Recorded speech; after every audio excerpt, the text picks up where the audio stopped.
सीमा सिंह जी, राधे राधे महाराज जी। महाराज जी, प्राणी मात्र से प्रेम करना और संसार को वमन की तरह त्यागना, ये दोनों एक साथ कैसे संभव? प्राणी मात्र से प्रेम नहीं करना, प्राणी मात्र में भगवत भाव करके प्रेम करना है। तो हमारा जो राग है, जो मोह है, वो नष्ट हो जाएगा। हमारी दुर्गति होती राग और मोह से। मोह सकल व्याधिन कर मूला, मोह मूल बहु शूल प्रद, यही तो हमारी दुर्गति का कारण है।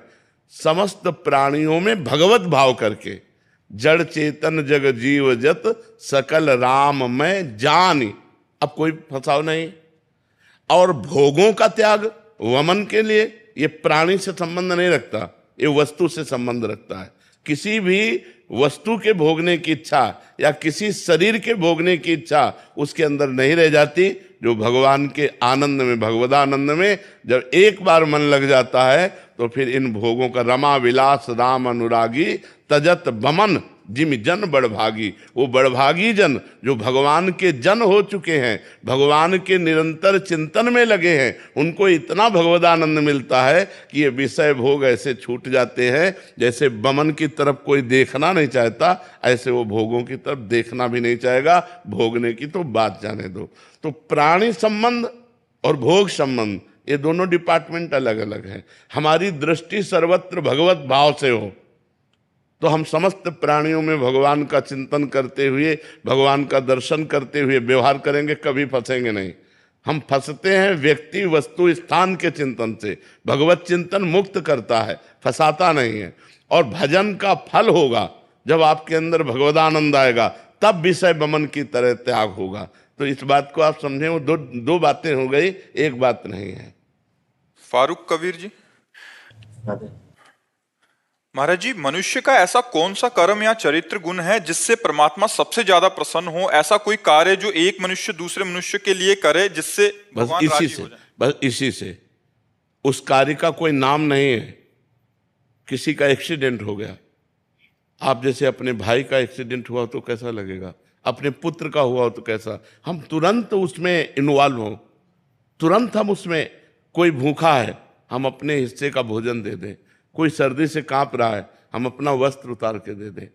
कोई बीमार है, आज हम मनोरंजन में पैसे नहीं खर्चा करेंगे, आज हम बीमार को दे देंगे। परोपकार, ये भगवान को बहुत पसंद है। सबसे ज्यादा पसंद भगवान की बात है कि परोपकार करना। जटायु जी से कह रहे हैं, ये हमारी कृपा से तुम्हें सदगति नहीं प्राप्त हो रही, ये तुम्हारे कर्म से प्राप्त हो रही।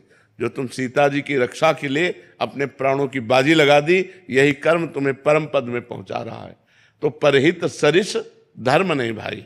अगर हम दूसरों को भगवत भाव से युक्त होकर सेवा पहुंचावें तो वो सीधे भगवत प्रसन्नता प्रदान करती है।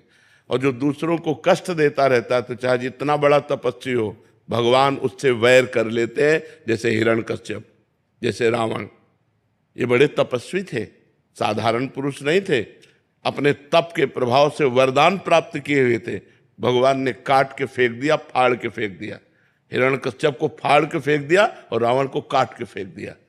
तो जो दूसरों को दुख पहुंचाता है, चाहे जितना बड़ा तपस्वी, बलवान, विद्वान, चाहे जितनी आराधना करता हो, उसका परिणाम विनाश ही होगा। और जो दूसरों को सुख पहुंचाता है, चाहे छोटी छोटी बात से ही हम बहुत मृदु बोले। हमारे पास जो धन है वो वाणी है, वो तन है, वो मन है और जो वस्तुएं हैं, तो हम पहला सबसे ज्यादा मृदु वाणी बोलें, किसी को दुख ना पहुंचे। दूसरा, हम तन से वही कार्य करें जिससे दूसरे को आनंद मिले, दूसरे को सुख पहुंचे। हम मन से वही संकल्प करें जिससे दूसरों को लाभ मिले। दूसरों, खुद को ठगा लो और दूसरों को, तो आपको परम लाभ मिलेगा। दूसरों को सुख मिला आपको ठग के, तो आपको जो देगा मालिक, तो इन ठगने वालों से कोई फर्क नहीं पड़ता। इसलिए तन, मन, धन, वचन, इनके द्वारा हमारा उद्देश्य बन जाए कि किसी भी प्राणी को कष्ट नहीं देंगे, बस भगवान प्रसन्न हो गए। अब देखो कैसे कैसे लोग निर्दयी होते जाते हैं, पराई बहन बेटियों के साथ दुर्व्यवहार करके काट देना, मार देना, यहाँ पशुओं को भून भून कर खाना, काटना, उबाल। अब ये सब दुर्गति होने वाली है इन लोगों की। ये जितने ऐसे आचरण करते हैं, ये सब यहाँ जलेंगे और नरक में जलेंगे। तब जाके पवित्र होंगे, फिर पशु पक्षी भूत प्रेत की योनियां प्राप्त होंगी। इसलिए मनुष्य योनि जो मिली है वो परोपकार करने के लिए मिली है, परहित सरिस धर्म नहीं भाई। दूसरों को सुख पहुंचाओ, इससे बड़ा कोई धर्म नहीं है। यही भगवत भाव से, इसी से भगवान प्रसन्न हो जाते हैं।